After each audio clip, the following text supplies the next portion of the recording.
Rooney. Van Persie sets off and Rooney finds him. Oh, brilliant! That is sensational! And it sums up what Robin Van Persie and Manchester United have been about this season.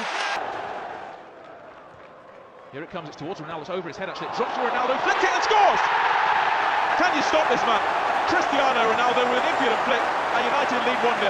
Well, it's the quick reaction. It's the quick reaction of Cristiano Ronaldo inside that box, and he's got very quick feet. Old Trafford, Manchester United's goal. Scorer number 7, Cristiano Ronaldo. Now, does this makeshift Manchester United side have a winner?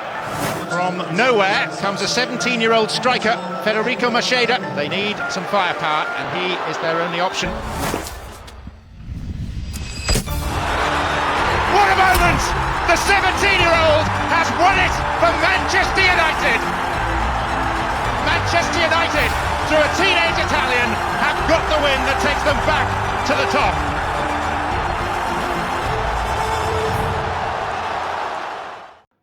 ሰላም የተወደዳችሁ የማርኮ ፉትቦል ስቱዲዮ ቤተሰቦች እንዴት ናችሁ? ሰላማችሁ በያላችሁበት ይብዛላችሁ። የእንግሊዝ ፕሪሚየር ሊግ ከኤፍኤ ካፕ እና ከአውሮፓ ሻምፒዮንስ ሊግ ጨዋታዎች በኋላ በ30ኛው ሳምንት የጨዋታ መርሃ ግብር ቅዳሜና እሁድ እንዲሁም ሰኞ ምሽት በሚደረጉ ጨዋታዎች ይመለሳል። በ30ኛው ሳምንት መርሃ ግብር ብዙ ተጠባቂ ጨዋታዎች አሉ። ለምሳሌ የሊጉ መሪ አርሰናል ከኤቨርተን በሜዳው ይጫወታል። እንዲሁም ቼልሲ ከኒውካስትል፣ ማንቸስተር ሲቲ ከዌስትሃም፣ ማንቸስተር ዩናይትድ ከአስቶን ቪላ፣ ሊቨርፑል ከቶተንሃም የሚያደርጓቸው ጨዋታዎች በጉጉት ይጠበቃሉ።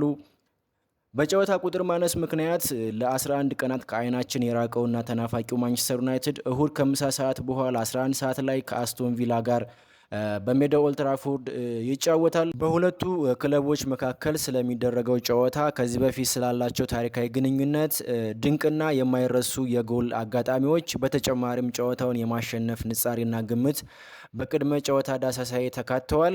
ቻናሉን ሰብስክራይብ፣ ላይክ እና ሼር እያደረጋችሁ አብራችሁኝ ትቆዩ ዘንድ በአክብሮት እጋብዛለሁ።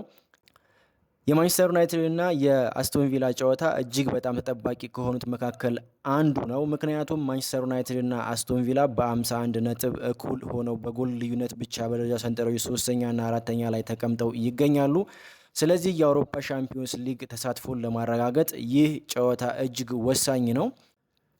በደረጃ ሰንጠረዡ እኩል ነጥብ ስላላቸው ለዩናይትድም ሆነ ለቪላ ይሄንን ጨዋታ ማሸነፍ 6 ነጥብ እንደማግኘት ስለሚቆጠር ከፍተኛ የሆነ ፍልሚያ ይታይበታል ተብሎ ይጠበቃል።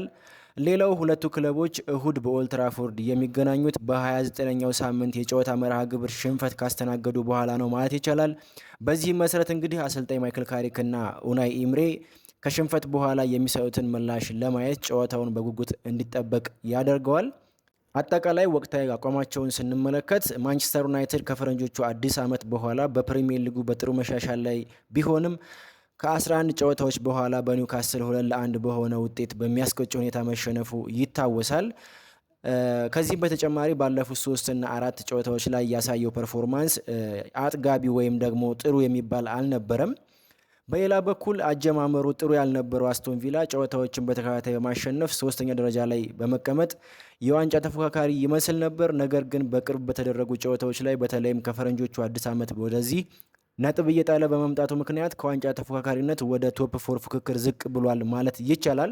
እንደምናስታውሰው በሜዳው ቼልሲን ባስተናገደበት ጨዋታ 1-0 እየመራ ከቆየ በኋላ 4-1 በሆነ ሰፊ ውጤት መሸነፉ አይዘነጋም። ምናልባት በአስቶን ቪላ በኩል እንደ ጥንካሬ መነሳት ካለበት ሐሙስ ዕለት በኤሮፓ ሊግ ሊልን 1-0 ማሸነፉ ጥሩ መነሳሳትና መነቃቃትን ሊሰጠው ይችላል። አጠቃላይ የእርስ በርስ ግንኙነት ታሪክ ወይንም ደግሞ ሄድ ቱ ሄድ ሪከርዳቸውን ስንመለከት ማንቸስተር ዩናይትድ እና አስቶን ቪላ እስካሁን ባለው መረጃ መሰረት በሁሉም ውድድሮች ላይ በአጠቃላይ 201 ጨዋታዎችን አድርገዋል። ከነዚህም ውስጥ እንግዲህ ማንቸስተር ዩናይትድ 107 ጊዜ ሲያሸንፍ አስቶን ቪላ 52 ጊዜ ማሸነፍ ችሏል። በቀሪዎቹ 42 ጨዋታዎች አቻ ተለያይተዋል። ከ1992 ወደዚህ ባለው ታሪክ ስንመለከት እንግዲህ በፕሪሚየር ሊግ ብቻ 56 ጨዋታዎችን አድርገዋል። ከነዚህም ውስጥ እንግዲህ ማንቸስተር ዩናይትድ 38 ጊዜ ማሸነፍ ሲችል አስቶን ቪላ 5 ጊዜ ማሸነፍ ችሏል። በቀሪዎቹ 13 ጨዋታዎች አቻ ተለያይተዋል።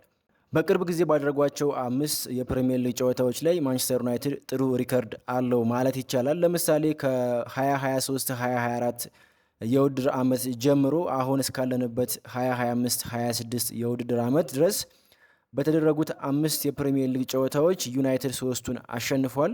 በአንዱ አቻ ተለያይተው አስቶን ቪላ አንድ ጊዜ ማሸነፍ ችሏል። እንግዲህ ስለ ሁለቱ ክለቦች ታሪካዊ ግንኙነት ካወራን አይቀር ከፍተኛ ጎል አግቢዎችና የተቆጠሩ አስደናቂ ጎሎችን ማንሳት አለብን ብዬ አስባለሁ። በሁለቱ ክለቦች መካከል በተደረጉ ጨዋታዎች ላይ የዩናይትድ ስም ሲነሳ አብሮ የሚጠቀሰው ዋይኒ ማርክ ሩኒ እና እንዲሁም ደግሞ ጃክ ሮውሊ እያንዳንዳቸው 14 ጎሎችን በማስቆጠር ከፍተኛ ግብ አግቢ በመሆን ስማቸው ይጠቀሳል። ሌላው የማይረሳ የጎል አጋጣሚ እንግዲህ ሩቨን ቫን ፐርሲ ያስቆጠረው ቮሊ በቀዳሚነት ይነሳል። እንደምናስታውሰው ዋይኒ ማርክ ሩኒ ከመሃል ሜዳ ያሻገረለትን ኳስ ሩቨን ቫን ፐርሲ በፈረስት ታይም ቮሊ ያስቆጠረበት መንገድ ፍጹም የሚደነቅ ነበር። ሌላው የማይረሳው ጎል እንግዲህ 2008 ላይ ሮናልዶ በተረከዝ ያስቆጠራት ያች ቄንጠኛ ፍሊክ ጎል በቀሚያ ትጠቀሳለች። እንግዲህ በዚያ ጨዋታ ላይ ማንቸስተር ዩናይትድ አስቶን ቪላን በኦልድ ትራፎርድ 4-0 ሲያሸንፍ ሮናልዶ በውድድር ዓመቱ 35ኛ ጎሉን ያስቆጠረበት ነበር። እንዲሁም በተጨማሪ 3 አሲስቶችን ማስመዝገብ ችሎ ነበር። ወደ እሁዱ ጨዋታ ስንመለስ እንግዲህ ጨዋታውን የማሸነፍ ግምት ወይንም ደግሞ ዊኒንግ ፕሮባቢሊቲን በተመለከተ ኦፕታ ሱፐር ኮምፒውተር እና አንዳንድ አቋማሪ ድርጅቶች ማንቸስተር ዩናይትድ የተሻለ የማሸነፍ እድል እንዳለው ጠቁመዋል። በዚህም መሰረት ማንቸስተር ዩናይትድ 46% የማሸነፍ እድል ሲኖረው አስቶን ቪላ 28% የማሸነፍ እድል አለው የሚሉ መረጃዎች ወጥተዋል። ዩናይትድ ለምን የተሻለ የማሸነፍ ግምት አገኘ የሚለውን ስንመለከት አንዳንድ ምክንያቶችን ማንሳት እንችላለን። ለምሳሌ የሜዳ የበላይነትን በተመለከተ መጥቀስ ይቻላል። የእሁዱ ጨዋታ የሚደረገው በኦልድ ትራፎርድ በመሆኑ ማንቸስተር ዩናይትድ የማሸነፍ የበላይነቱን ለማስቀጠል የተሻለ እድል አለው። ምክንያቱም ማንቸስተር ዩናይትድ በሜዳው ኦልድ ትራፎርድ አስቶን ቪላን ባስተናገደባቸው 99 ጨዋታዎች 68ቱን በማሸነፍ ከፍተኛ ብልጫ አስመዝግቧል። ሌላኛው ምክንያት የተጫዋቾችን የእረፍት ጊዜ ወይም ደግሞ የማገገሚያ ጊዜን የተመለከተ ይሆናል። ማንቸስተር ዩናይትዶች ከኒውካስል ጨዋታ በኋላ ለ11 ቀናት ሙሉ ረፍት ላይ አሳልፈዋል። ከልምምድ ውጪ መደበኛ ጨዋታ እያደረጉ አልነበረም። በሌላ በኩል አስቶን ቪላ ሐሙስ ዕለት በአውሮፓ ሊግ ውድድር ወደ ፈረንሳይ ተጉዞ ከሊል ጋር ከባድ ጨዋታ አድርጓል። በዚህም መሰረት እንግዲህ በጨዋታውና ከረጅም ጉዞ ጋር ተያይዞ የሚመጣ ዝለትና የድካም ጫና ይኖርበታል።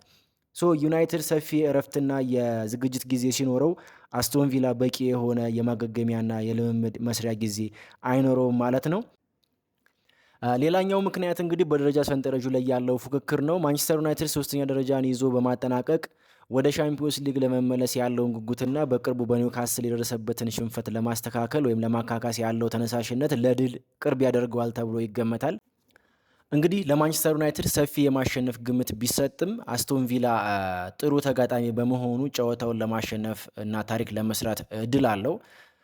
በዚህ የውድድር ዓመት የመጀመሪያው ዙር ጨዋታ ላይ አስቶን ቪላ 2-1 ማሸነፍ ችሎ ነበር። ይህም ውጤት እንግዲህ ለተጫዋቾቹ ወይም ለአስቶን ቪላ ተጫዋቾች ትልቅ በራስ መተማመን ይሰጣቸዋል። እንደምናስታውሰው አስቶን ቪላ 2-1 ባሸነፈበት በዚያ ጨዋታ ላይ ማንቸስተር ዩናይትድ የተሻለ ፐርፎርማንስ አሳይቶ ነበር። ነገር ግን የሞርጋን ሮጀርስ ኢንዲቪዥዋል ብሪሊያንስ አስደናቂ ነበር። ምክንያቱም በዩናይትድ ተከላካዮች መካከል የሚፈጠሩ አንዳንድ ክፍተቶችን ወደ ውጤት ለመቀየር የሮጀርስ ድንቅ ብቃት የጨዋታው ተርኒንግ ፖይንት ነበር ማለት ይቻላል። ስለዚህ እንግዲህ በዚህኛውም ዙር አሰልጣኝ ኡናይ ኤምሬ በታክቲክ በሳል በመሆናቸው ምክንያት የዩናይትድን ተከላካይ ክፍተት ተጠቅመው ውጤት ይዘው ለመውጣት ይሞክራሉ ተብሎ ይገመታል። ሌላው የምናነሳው ጉዳይ እንግዲህ በጨዋታው ላይ ስለሚጠበቁ አንዳንድ ተጫዋቾችና ስለሚኖረው የአሰላለፍ ለውጥ ይሆናል። እንግዲህ በማንቸስተር ዩናይትድ ቤት በጉዳት ላይ ያሉት ተጫዋቾች እነ ማርቲኔዝ፣ ደሊክት፣ ዶርጉ ለዚህ ጨዋታ ዝግጁ ይሆናሉ ተብሎ አይገመትም። በዚህም መሰረት እንግዲህ ከኒውካስል ጋር በነበረው ጨዋታ ላይ የነበሩት ተጫዋቾች ከመጠነኛ ለውጥ ጋር የሚሰለፉ ይሆናል። በቅርብ ጊዜ በተደረጉ ጨዋታዎች ላይ እንግዲህ ብሩኖ ፈርናንዴዝ እና ቤንጃሚን ሸሽኮ ጥሩ ጥምረት እያሳዩ ይገኛሉ። ስለዚህ በዚህኛውም ጨዋታ የሁለቱ እንቅስቃሴ ወይም የሁለቱ ጥምረት በጉጉት ይጠበቃል። በቪላ በኩል ኦሌ ዋትኪንስ እና ሞርጋን ሮጀርስ ዋና የጎል ምንጭ መሆናቸው ይታወቃል። ምናልባት ሮጀርስ በቅርብ በተደረጉ ጨዋታዎች ላይ ጎል እያስቆጠረ ባይሆንም በትልልቅ ጨዋታዎች ላይ ጥሩ ፐርፎርም እንደሚያደርግ ግልጽ ነው። በተጨማሪም እንግዲህ ኦሊ ዋትኪንስ ከሊድስ ጋር በነበረው የኤሮፓ ሊግ ጨዋታ ላይ ብቸኛዋና ወሳኛዋን ጎል ማስቆጠሩ አይዘነጋም። እንግዲህ በማይክል ካሪክ የሚመራው ማንቸስተር ዩናይትድ በሜዳው ኦልትራፎርድ ያለውን የበላይነት ተጠቅሞ የደረጃ ልዩነቱን ለማስፋት ሲጫወት፣ ኡናይ ኢምሬ ደግሞ በቪላ ታሪክ ያልተለመደውን የደርሶ መልስ ድል በዩናይትድ ላይ ለመቀዳጀት እሁድ ይፋለማሉ። በእኔ በኩል በቅድመ ጨዋታ ዳሰሳ የነበረ ዝግጅት ይሄንን ይመስላል። ቻናሉን ሰብስክራይብ እያደረጋችሁ በእናንተ በኩል ያለውን ሀሳብ አስተያየታችሁን አጋሩኝ። ስለምታደምጡኝ ከልብ አመሰግናለሁ።